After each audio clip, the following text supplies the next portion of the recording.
Today I will be doing a close reading of Tertullian's De Spectaculis, also known as On Shows, in which Tertullian gives his take on Christians going to the Roman and Greek shows, like the gladiatorial contests and other events that would be hosted in venues like the Colosseum in these times during the Roman Empire. And I will also give some historical context first before we begin. This work was written around 197 to 200 AD. We don't know exactly when it was written, but we know it's shortly after Tertullian's conversion to Christianity. And with that said, let's get into it. So I printed this as a PDF into OneNote. I love how a lot of philosophy is available on the internet. Great intellectual freedom for access. All right. So in this first section, Tertullian's giving his thesis against his perceived opponents. All right. That the exquisite enjoyments of ear and eye we have in things external are not in the least opposed to religion and the conscience. So this first bit, Tertullian's saying that his opponents are saying that going to the shows is an external thing. It's a bodily thing, physical. It doesn't have anything to do with your religion and your mind and conscience. This goes back to the philosophical concept of dualism. So during this time, it was very popular to believe that the mind and body were two separate things that were not related to each other. They were two independent things. They did not affect, or they just didn't affect each other. And so it would have been seen as perfectly acceptable to go to the shows, even if you were Christian, and those things were compatible. Obviously, Tertullian does not agree, and we will see later. But his second point that he believes his detractors are making is that surely no offense is offered to God in any human enjoyment by any of our pleasures, which it is not sinful to partake in its own time and place, with all due honor and reverence to him. So this argument that Tertullian's addressing is it's basically saying that the gladiatorial shows are their own thing, and if they're enjoyed in their time and place, not excessively, but you just go to the shows every once in a while, that's fine. And I'd say this is probably one of Tertullian's opponent's weaker arguments, but Tertullian's going to try to tear this one out too. And before we start, I'd like to say that Tertullian is also a moral rigorist, which I don't know if that's formal or not, but it basically means that Tertullian loves rules. He loves making ethical guidelines on what Christians should and shouldn't do. Whether that is good or not, we shall see. So, another argument that Tertullian says he is addressing is right here. Then again, everyone is ready with the argument that all things, as we teach, were created by God, given to man for his use, and that they must be good as coming from so good a source, but that among them are found the various constituent elements of the public shows, such as the horse, the lion, bodily strength, musical voice. It cannot then be thought that what exists by God's own creative will is either foreign or hostile to him. And if it is not opposed to him, it cannot be regarded as injurious to his worshippers, as certainly it is not foreign to them. So here, you could say maybe that Tertullian's detractors are quoting like Genesis 1:31. God saw everything created, and he saw that it was good. But Tertullian's going to talk about how Satan perverted God's creation, and we're going to see that down here. So he addresses it first. They must be ignorant too, talking of his detractors, of the hostile power which works against him and perverts to wrong uses the things his hand has formed. You cannot know either the will or the adversary of a God you do not know. So Tertullian's saying here, well, God did create that, and he did create it good, but Satan came along and perverted it for an evil use. And once that happens, it is no longer good for is to no longer good for God's believers to partake of that thing once it's been perverted. So that's what he's referencing here. I'd like to go back. I actually just remembered. Looking at this first argument, you could also say that for the second one, this could refer to, let's see, syncretistic Christians. I butchered that, but Christians, we call them now carnal Christians who would, become Christian to go to heaven. We know that as fire insurance, just so that they won't burn in hell, and they might live as they live, not in accordance with the Bible. Maybe he's addressing those in argument 2 here, but I don't know because I wasn't around. So moving on, in Tertullian's argument, we pick up here. Yet has he done this that men may set up a worship in opposition to himself? He's referring to God creating all the good things. Referenced in the previous argument, if all things are good, then they're good for people to enjoy. Tertullian's referencing, did God create all these things that humans might use them against him and worship idols? So, on the contrary, idolatry in his eyes is the crowning sin. So, Tertullian's saying, guys, God did not just create iron, gold, and wood and all this stuff so that we can make idols out of it. This stuff has been perverted by the devil to be used for his purposes. And then we'll pick up here. But in offending him, it ceases to be his. And in ceasing to be his, it is in his eyes an offending thing. Man himself, guilty as he is of every iniquity, is not only a work of God, he is his image, and yet both in soul and body he has severed himself from his maker. So,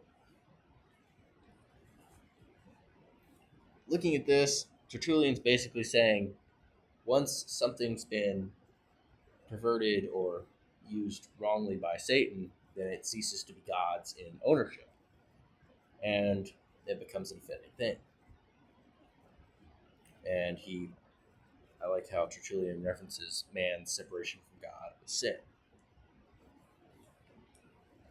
and how we are severed in soul and body when we sin to God, towards God. And I would add here, though, I think it's wise to add that even if something isn't God's, that doesn't mean God cannot use it. So we know, for example, with the Edict of Cyrus, after the Babylonian exile of the Jews, God did use King Cyrus of Persia to allow the Israelites to return from exile, and even to give them all the materials to rebuild the temple, which, materials are expensive. That would have been millions today. I don't know the numbers, but basically God used King Cyrus in a huge way for the Israelites to come home and rebuild the temple. So I don't think, I would disagree if Tertullian's saying, I don't think he is saying this, but if he is, I would disagree that if something ceases to be God's, that he can't use it. I think this argument should be evaluated on a deeper level, but this is a close reading. Maybe I can come back to this in another video. All right, moving on. No, let's see. Oh, here we go. So our next major section, he makes a reference to Christian baptisms during this time. So when entering the water, we make profession of the Christian faith in the words of its rule. We bear public testimony that we have renounced the devil, his pomp, and his angels. And I think this is something that the early church, I've heard that they would say when they were doing baptisms.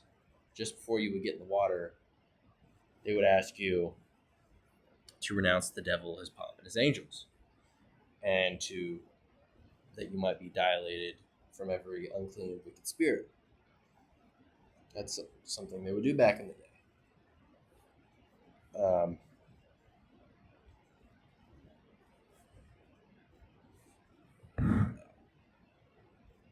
Let's see. Yeah, he goes from there, which through their idolatry have been given over to the devil, the pomp, and as angels. So he's talking about that the shows are similar in that in being corrupted into wrong use, they would also be associated with idolatry, as Tertullian's going to talk about later, and they're something of the devil and his pompous angels. Now, I've heard this theory before. I don't know if it's correct, but some would say that he's applying this beginning part is referencing if a Christian sins in some manner that they can be open to demonic habitation, meaning that Christians can have demons to some extent with a small degree of influence if they commit certain sins. I would like to, this is a very complex and controversial topic, and I would like to address it in another video as it deserves. It deserves a lot more time. So I'm going to move on here, but that's definitely a good topic for another video. So moving on, again, Tertullian saying, if any of the shows, these shall be found to have connection with an idol or god, it's within their range of baptismal abjuration. So meaning, if the shows contain idolatry, the Christians are attending, then the Christians should not be attending those shows. And right down here, he talks about the origin of the gladiatorial shows. So, the Liberalia, under the general designation of Ludi, clearly declared the glory of Father Bacchus. For to Bacchus, these festivities were first consecrated by grateful peasants, in return for the boon he conferred on them. And so, this beginning part, I'll just go on actually. At first, they were in honor of Neptune. Romulus dedicated the Aquaria, I guess that's the equestrian games. Yeah, don't put that down. To Mars, consecrated them to Consus, the god, as they will have it, of council. And this goes on to taint the origin. You can surely hold that to be good. You surely cannot hold that to be good, which is sprung from sin. So basically, Tertullian saying these games were created and are very related to and by the Roman gods, so they clearly can't be good for people because idolatry is a sin. You can't hold that to be good, which is sin. And we have a lovely alliteration here. We'll also see that some church fathers, it's church tradition that Tertullian was practicing law during this time, so you might can see some evidence, maybe, for that argument, that because he's very good at rhetoric here, we've got an alliteration. From a fratricidal founder, from the son of Mars. It's great. All right. And he also talks about there were subterranean altars under the arenas dedicated to these gods. And they have also invented a god of rust. I thought that was funny. No disrespect, but god of rust. That's interesting. Oh, goddess of rust. There we go. Alright, moving on down here. Tertullian talks about the others have their religious origin in the birthdays and solemnities of kings, public successes in municipal holidays. So he's also talking about the games were dedicated to birthdays, kings, public successes, and he's arguing that this is also idolatry down here. But I mean, Tertullian's a moral rigorist, so I can see where he'd be doing this, but saying that something's, if it's dedicated to a birthday or like just anything other than God, it'd be like saying that MLK Day is idolatry, as we have it now, Martin Luther King Jr. Day. It'd be like saying that's idolatry and a sin to celebrate that, take off a day of school. I don't think I agree here. I think this is just Tertullian being Tertullian, which is very strict and wanting to make lots of rules for Christians to follow. I don't know if I actually don't know. I haven't met Tertullian. I haven't read him enough, but that's the sense that I'm getting here. So moving on, he's giving more examples of idolatry. So the consus, as we have mentioned, god of counsel, that altar lies hidden, or dedication to that god, lies hidden under the ground at the mercy and goals. That's one example. Here we go. So moving on here, Tertullian says, Christian, how many impure names have taken possession of the circle? So referencing all the gods and goddesses that you mentioned above, the idolatry there. And then he says, there's no law forbidding the mere places to us. And a man can go there if he has only some honest reason for it. So he's saying that, even if impure stuff, lots of sin is being practiced, you can still go there if you have an honest reason besides going there to, have fun in the games. And he gives his explanation. For it is not the places in themselves, they don't contaminate, but what is done in them. So the idolatry and the sin he's going to reference later on. The polluted things pollute us. So by participating in the shows, doing the rituals, and praising the gods, and gambling, all the things that are done there, those would pollute you. So moving on. I went through this whole thing. This video would take forever. We're already I think my first draft was 37 minutes, so this will be a long one. I thought this sentence was fun. You will hate, O Christian, the things whose authors must be the objects of your utter detestation. Tertullian reminds me of a fiery Baptist preacher. He says what he thinks, but what he says is pretty harsh. Sometimes that's good, other times it's not, but I think Tertullian can be a little harsh, in my opinion. Alright, so we're going to move on here.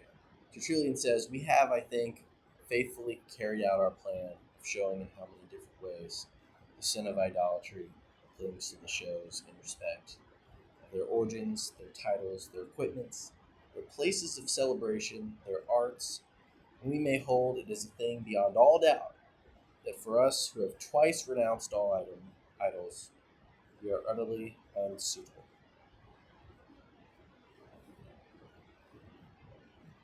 And moving on, Tertullian says, we do not partake of what is offered either in the one case or the other, for we cannot partake of God's feast and the feast of devils.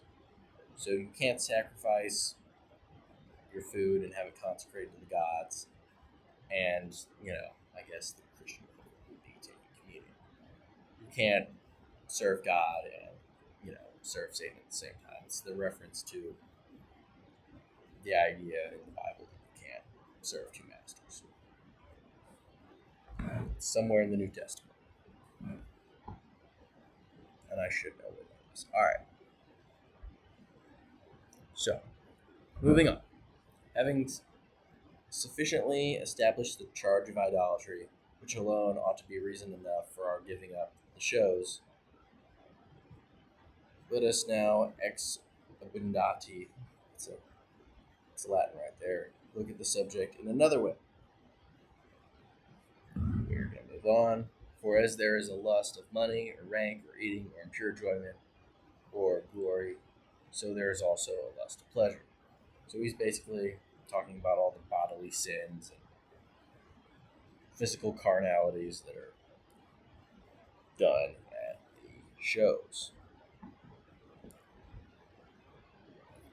For the show always leads to spiritual agitation, since where there is pleasure, there is keenness of feeling, giving pleasure its zest. And where there is keenness of feeling, there is rivalry, giving in turn its zest to that. Rage, bitterness, wrath, and grief, with all bad things. which flow from them the whole entirely out of keeping with the religion of Christ. So he's basically saying, I mean, when you go to a sports event, there's tension between who's going to win, if you put money on it, and there are a lot of feelings associated. If your team scores, your team doesn't score. We see that even today in sports, and he's talking about how that can inspire all these bad emotions and feelings that could eventually lead to sin. Strong excitements create passionate desire. That could cause you to sin. Again, lapses. Okay, you have a lapse in moral judgment. Get sadness or grief if your team lost. Then, so Tertullian's talking about here, he's making a judgment that I don't necessarily agree with. So a man pronounces his own condemnation in the very act of taking his place among those with whom, by his disinclination to be like them, he confesses he has no sympathy. It is not enough that we do not do such things ourselves unless we break all connection with those who do. This right here, folks, is in contradiction to what Jesus writes in Matthew. Well, what Matthew writes that Jesus said in Matthew 9, 10 13. In those verses, Jesus is eating with tax collectors and sinners and prostitutes. I think prostitutes, right? I know it's at least tax collectors and sinners. But basically, Jesus is eating with sinners, and Tertullian's saying that we shouldn't eat with sinners. We should break all connection with those who sin. And that just doesn't make sense with the Christian mission. The Pharisees ask Jesus when he's eating with tax collectors and sinners, why are you eating with these guys? You should be eating with us. And Jesus replies something to the effect that the sick people need a doctor. I think something along those lines. And he's referring to the fact that the Christian mission is to provide help and salvation for those who are not saved and who need Christ. And we can't effectively accomplish that if we are breaking all connection with those who sin. So, Tertullian, I do not agree with that. And again, Tertullian references gambling. Already agitated about their bets, their eyes are ever rolling as though along with the lots in his own. So again, Tertullian is showing his great writing skills. Well, not very really, but his great writing skills here. I mean, you could call it rhetorical writing. I think rhetorical only refers to speaking. Maybe I'm wrong. Okay. Then Tertullian. Here he's talking about. Starts talking about the plays and whatever this is here, the buffoon in women's clothing exhibits. So Tertullian is not a fan of men dressing up in women's clothing. He's going to talk about that a little bit more here later. The very harlots, too, victims of the public lust, are brought upon the stage, their misery increased as being there in the presence of their own sex.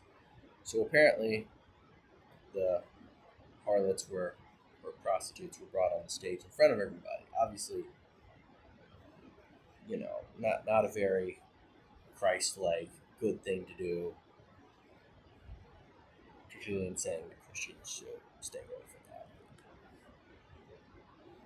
that. Again, victims of the public lust.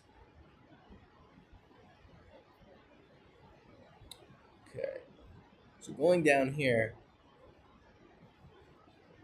Tertullian says everything that is the disfiguration of the human countenance, which is nothing less than the disfiguration of God's own image. So, again, above he's referencing like the blows, kicks, and cuffs. So, to like a gladiatorial show, people are getting hurt, killed, slashed, mutilated, and Tertullian saying, well, if you're disfiguring people in this, show or exhibit, in this fight, you're actually disfiguring God's image because humans are created in God's image. I would argue that I disagree here because I mean humans and God are two different ontological beings. Like God has different characteristics than we do, and when we do something, He's not necessarily affected. Like what we do does not translate on God physically. But maybe he's saying that Christianity. I don't know, but if he's saying it, you know, our physical blows, kicks, recklessness of the hand translates into the disfigurement of God's own image.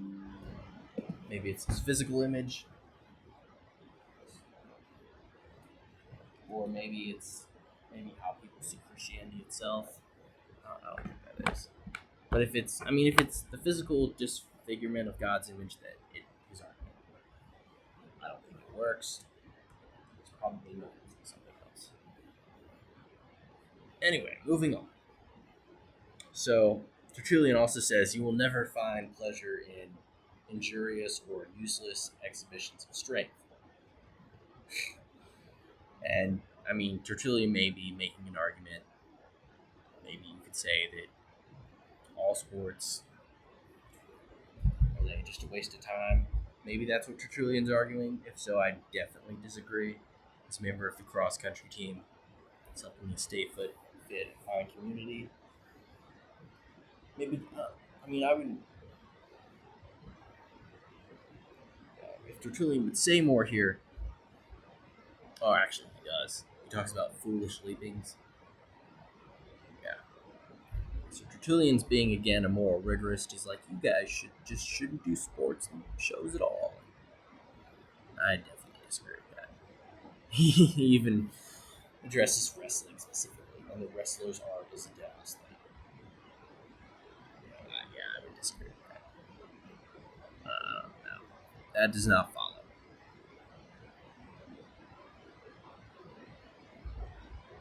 All right, moving on. All right, here's a key point. We're going to come back to this later. Tertullian says right here, and yet the innocent can find no pleasure in another's sufferings. He rather mourns that a brother has sinned so heinously as to need a punishment so dreadful. Tertullian contradicts himself later, near the end of this whole thing, so we will come back to this.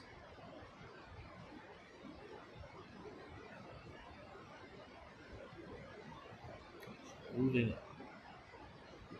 Oh. So here Tertullian says, referring to the gladiators and just everyone who participates in the Roman shows and spectacles. They doom them to ignominy and the loss of their ranks, their rights as citizens, excluding them from the curia and the rostra from senatorial and equestrian rank. So meaning gladiators and those who participate in the Roman shows, they can't have any of these rights. They can't be on the curia or the rostra, and they can't be senators, or they can't be in the equestrian rank. So I believe it was something. The equestrian rank was high class in Roman society. The equites. And Tertullian says here, they have pleasure in those whom they punish. So meaning the Roman people have fun watching the games, but they're also punishing them by letting them not be citizens. So Tertullian says, what an outrageous thing it is to blacken a man on account of the very things which make him meritorious. So I love this. Tertullian's saying that, it's outrageous to take pleasure in watching the games on account of the fact that those things that, dressing up in women's clothing and hurting people, having harlots on stage, they think that's all so cool, even though those are the things that blacken the people, that blacken them in their eyes, so the things that make them look bad to society. The Roman people see those things as they take pleasure in those. So, yeah, that's not fun.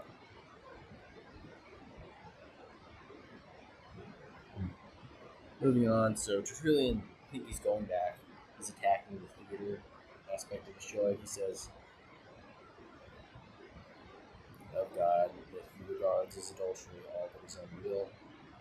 I don't know about that claim. Well, condemning, therefore, as he does hypocrisy in every form, he never will approve any putting on of voice or sex or age. I'd probably have to go back to maybe the Latin. I don't know if they translated this.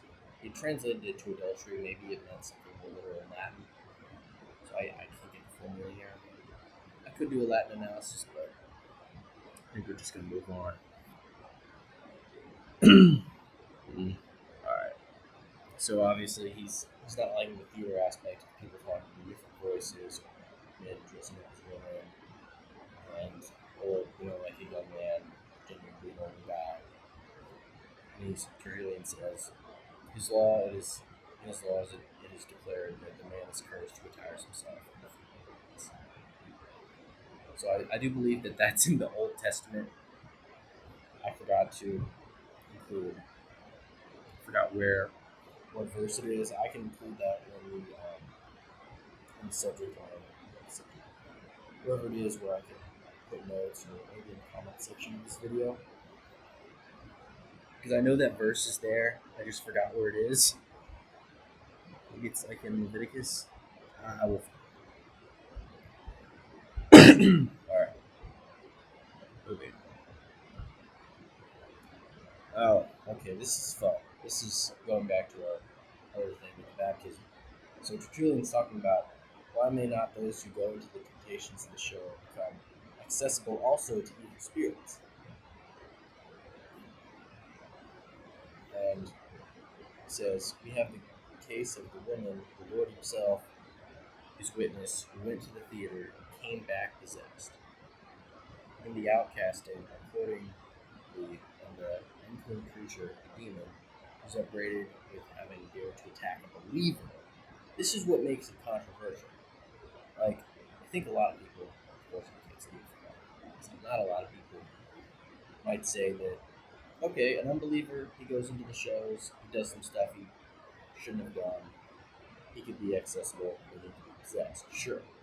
But a demon is, to quote Tertullian, possessed after doing stuff at the shows, committing sin. This causes a lot more controversy. So, continuing on, he firmly replied, this is the demon talking, in truth, I did it most righteously, for I found her in my domain.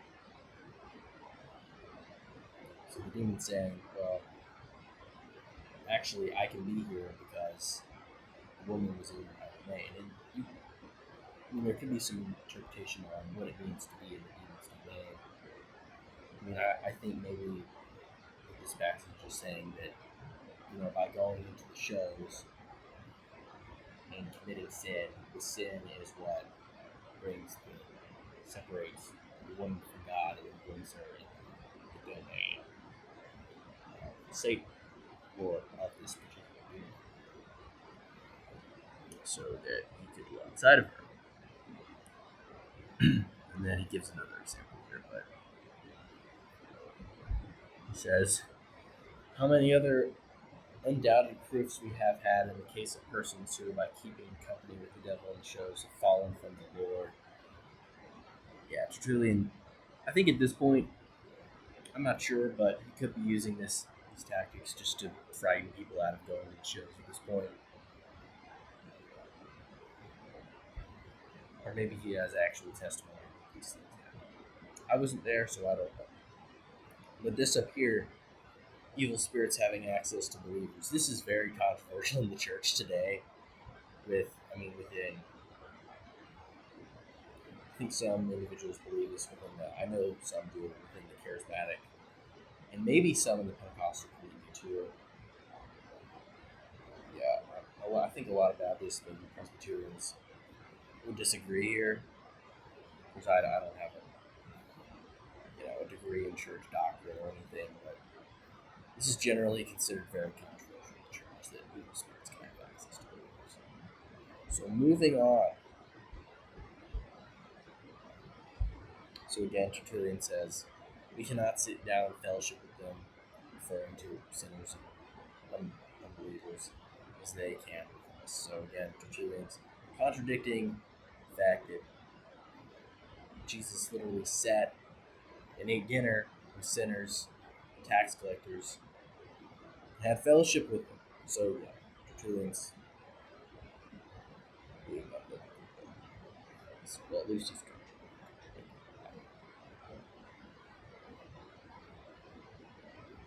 contradicting.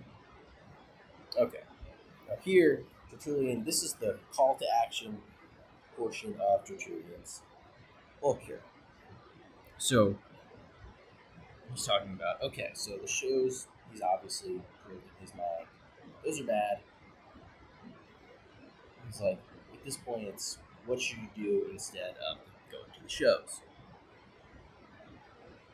For what more delightful than to have God the Father and our Lord at peace with us than revelation of the truth, than confession of our errors, and pardon of the innumerable sins of our past lives? So he's saying, it's much better for us to be at peace with God rather than having to remember all the sins that we committed at the shows, in our past life. I guess really in its perspective of going to heaven, looking back on all the things that we did, or at the end of our lives. That too. Okay, so freedom from fear of death. What nobler than to tread underfoot the gods of the nations, to exorcise evil spirits, and to perform cures to seek divine feelings to live to God. So he's saying, is there anything better? He's going to the show. It's really better than, working for God's kingdom, running that race. And he says, count these as your service gains. We've got an event here to heal sickness, get prophecy from God, and to exorcise evil spirits. He's like, these are your sports events. These are your sports games. And then he's like, well, if the literature of the stage, theater delights you, we have literature in abundance of our own, verses, sentences, songs, and proverbs. That's pretty straightforward. And then I love this at the end. This is Tertullian being good at writing. Which you have something of blood to, you have Christ's. And I think,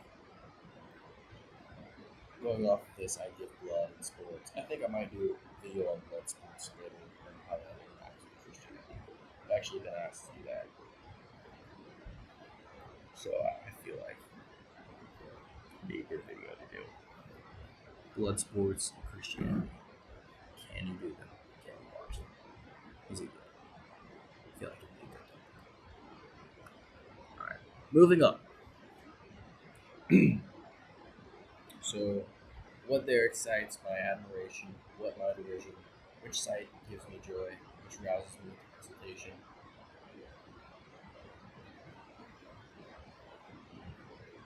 Oh, as I see so many illustrious monarchs, whose reception in the heavens was publicly announced, groaning now in the lowliest darkness with great Jove himself, son of Jupiter, and those two who bore witness of their exultation, governors of provinces too, who persecuted the Christian name, and fires more fierce than those with which in the days of their pride they raged against the followers of Christ. So Tertullian's talking about here, we're moving into the final section of De Spectaculis, where Tertullian's talking about how he's going to see all the sinners and those who persecute the Christian faith, the Roman rulers, governors of the provinces at this time. He's just going to see them come. And, it says that it excites his admiration and his derision. It gives him joy to see all these people burning. So we move on here. As one fire consumes them, I shall have a better opportunity then of hearing the tragedians. I pictured that. All right, louder voiced in their own calamity. And he's talking about seeing all the people that participate in the Roman shows burning alive, burning alive for their sin. I mean, burning technically dead, but I assume in hell it's still still conscious of that. Losing the physical body. But I don't know. And he continues, this I shall say, this is that carpenter's or hurling son, that Sabbath breaker, that Samaritan devil possessed. So he's saying that he's just going to look on all those who've been judged and burning in the fire, and he's going to have joy and admiration in that. And this is obviously in contradiction, as we said earlier, to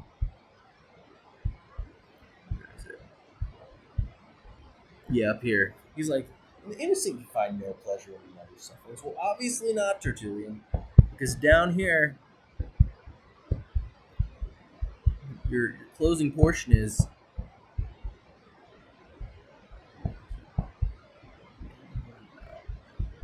the closing portion is basically you taking joy in other suffering. So I really don't know.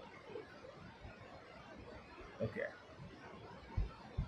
And I think that's it. Yeah, that's all. But before we go, I like to, when I'm analyzing a text, I like to see what other authors said later. And obviously, De Spectaculis is not a super well-known work.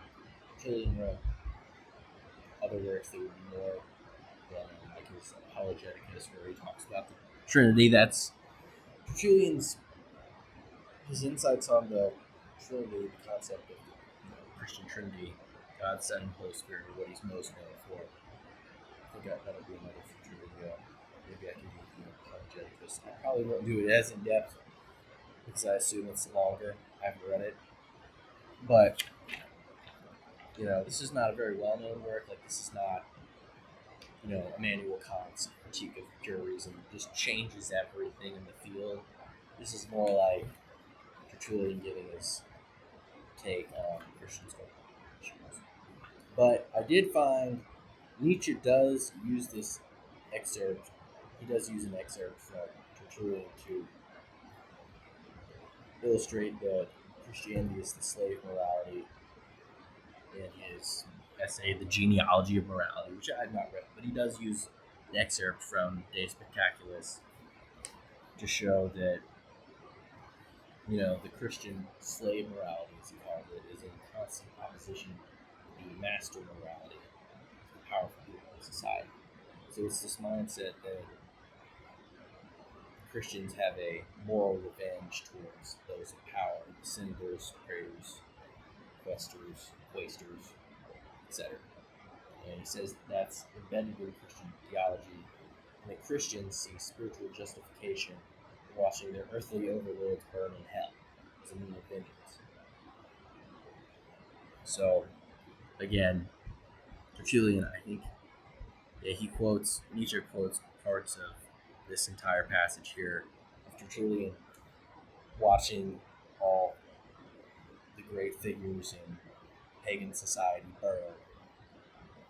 And Nietzsche's using that to say that, Tertullians are the slaves watching their masters burn. And, maybe in the far future, when I've studied philosophy enough to really appreciate what Nietzsche's doing, I can say what I think about Nietzsche's ideas of